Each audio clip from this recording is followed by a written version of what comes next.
ওরে খুশি রে, লাতি দাও লাতি দাও, আমার কাছে দাও, আমার কাছে দাও। কোনে গেল আব্বা? এই যে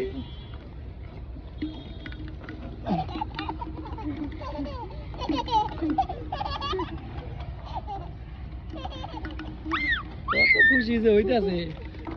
ঈদ লাগছে তোমার না? ঈদ লাগছে না? হুম,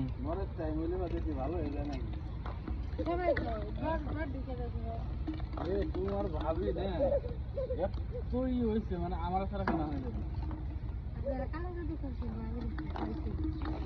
নিজে নিজে লাথি দিতেছে। তোমার বাসায় বল আছে না একটা, তুমি ওটা তো বল দিয়ে খেলে নেই। তুমি কি বড় হয়ে ফুটবল খেলবা? তুমি কি বড় হয়ে ফুটবল খেলবা নাকি? ফুটবল খেলবা বড় হয়ে? আসো আসো, লাত্তি দাও লাত্তি দাও লাত্তি দাও লাত্তি দাও। ওরে বাবা, ওরে বাবা রে, ওরে বাবা রে, ওরে বাবা রে, ওরে বাবা রে, ওরে বাবা। গুটু গুটু পায়ে দেখো কেমনি করে লাত্তি দিতেছে বলটারে। আবার হাতে নিলে গালি না। সি সি সি সি সি, ফালা ফালা ফালা ফালা। এটা লাত্তি দিলে তখন পাগল। এই দেখো এই যে